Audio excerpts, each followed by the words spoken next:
Jesus says, "Enter into my rest. Let go. I'll lead you out of the wilderness into the promised land." October 19th, 2015. Words from Jesus through Sister Clare. Spoken by Jackie.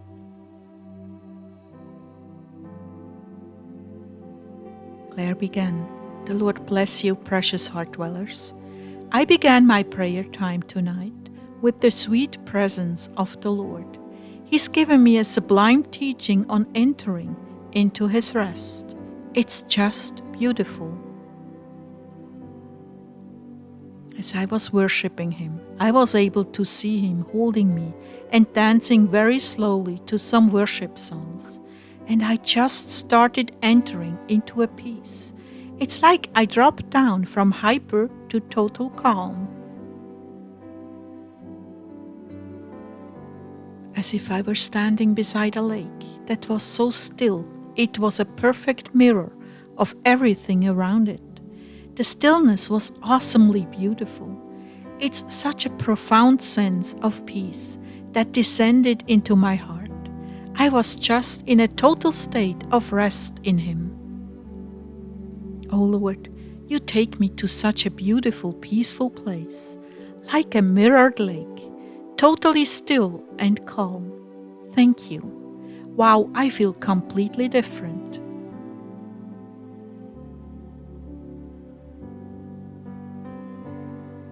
That's called rest, entering into my rest. It is a place of total surrender, where your attention is so focused on me, you just fade away. It's a lovely place to be and necessary for rejuvenation, my love. Jesus, you are so sweet and kind and tender to me. I do not feel like I deserve you. Oh no, my love, you mustn't determine anything about yourself. Rather release yourself into my loving arms and forget about yourself. That's where the real rest is. You have sure a way of making me do that. It is totally my pleasure. What would you like to talk about, Lord? About just that?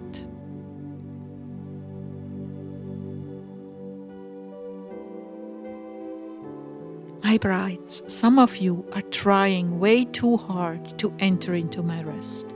Some of you are pushing and pushing to enter in. May I say that is the exact opposite of what you should be doing? Come to me, expecting me to honor your efforts to meet me in the secret place of our hearts co-joined.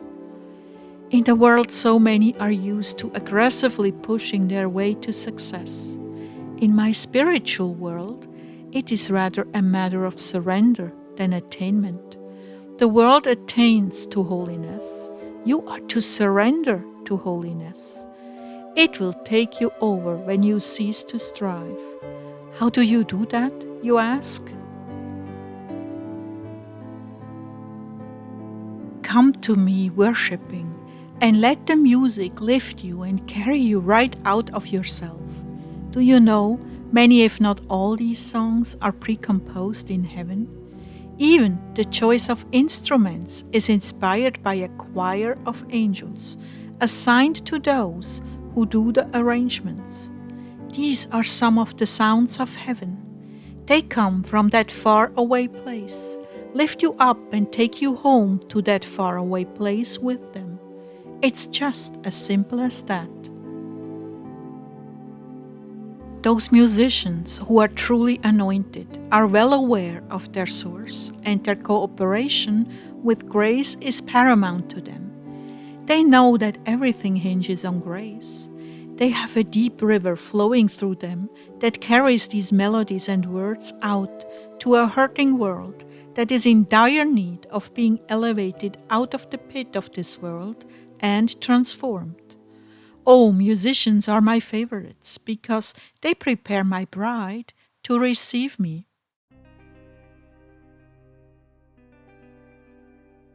Yes, yes, I know what you're thinking, Claire. But I didn't say anything. But yes, you did. Don't you know how loud your thoughts are in heaven? Especially when you are protesting or don't understand, which is the case right now? Okay, Lord, you can't have favorites. You are God. What about the rest who are no musicians?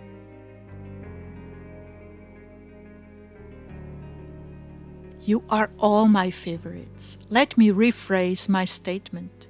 See how my humility insists on satisfying your curiosity? My favorite gift is music because it draws my bride right into my heart without engaging her intellect. She feels drawn from deep within. Her soul, the place where we dwell together, leaps for joy when she hears the anointed music sent from heaven, because these are the sounds of her homeland, and my heart full of love for her. Wow, Lord, you squirmed out of that one. I learn from the best, Claire. Touché.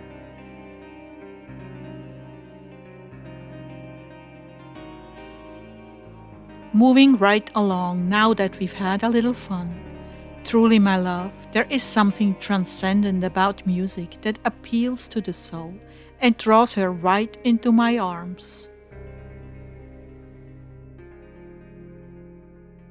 Like the scene in the movie The Mission, where the priest plays a flute and causes all the hostile natives to draw near in curiosity. Oh, that movie was a little bit of heaven for me, until the ugly part.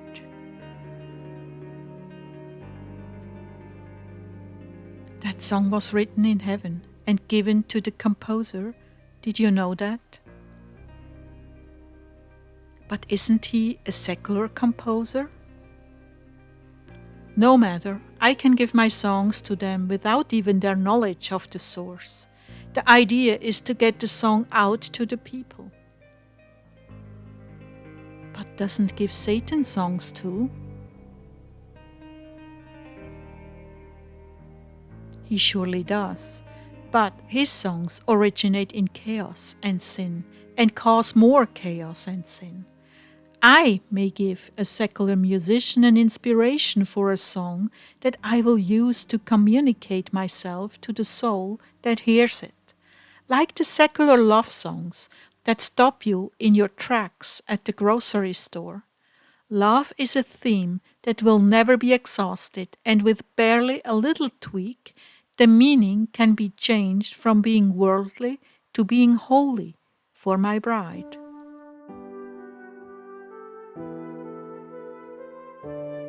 Yes, I know I found a few songs that really turned my heart inside out, like Let It Be Me. That was an Everly Brothers song from, I guess, the 50s or 60s. The lyrics are, I bless the day I found you. I want to stay around you. And so I beg you, let it be me. Don't take this heaven from me. If you must cling to someone, now and forever, let it be me. Each time we meet, love, I find complete love. Without your sweet love, what would life be? So never leave me lonely. Tell me you love me only, and that you'll always let it be me. Those are the words. The melody is just out of this world. Beautiful. Oh, I love it when you sing that song to me, but you're so busy singing you don't see my heart throbbing. But it does. I'm deeply touched that you would take the time and effort to sing that to me. It works both ways, you know. You are truly drawn to me in a song, and I'm truly drawn to you when you sing. Oh, yes, this is a mystery you will someday completely observe and understand in heaven. In living color, I might add. Well, the purpose of this teaching is about release, letting go and entering into my rest. Today, if you hear my voice, do not harden your hearts as you did in the rebellion. who were they who heard and rebelled? Were they not all those Moses led out of Egypt? And with whom was he angry for 40 years? Was it not with those who sinned, whose bodies perished in the wilderness? And to whom did God swear that they would never enter his rest, if not to those who disobeyed? So you see that they were not able to enter because of their unbelief. That's Hebrews 3:16-19. And here is the parallel. I am now leading my people out of the wilderness of religion and man-made rules. Some have hardened their hearts about these teachings. They threaten their security and sense of control. And they are indeed led by a spirit of rebellion, like the spirit of Jezebel, the serpent, who continually opposed the prophets I sent. And those that listen to this evil spirit and continue to harden their hearts against my call to intimacy will languish out in the dry and barren desert of rulebooks and doctrines, ever seeking, always learning, but never able to come to a knowledge of the truth. Just as Jannes and Jambres opposed Moses, so also these teachers oppose the truth. That's 2 Timothy 3:1-8.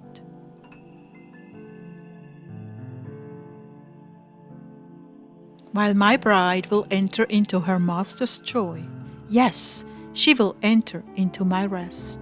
And why will she enter in? Because she believed. Without faith, it is impossible to please me. For he who comes to me must believe that I am, and that I am a rewarder of those that diligently seek me. That's Hebrews 11:6. They have a form of godliness, but deny my power, the power that comes from infused knowledge, infused glory, and rejuvenation in my intimate presence. This is the promised land of my love, intimate fellowship with me. My sheep hear my voice, and another they will not follow. So today, if you hear my voice, harden not your hearts. Yield to me. Come and release your striving. Fall back into my loving arms. Enter into my rest. And for all of you who have taken this message to heart, I will visit you with new grace to let go of the old and embrace the new wine of my love. Come to me, beloved of my heart. Come here and rest in my arms.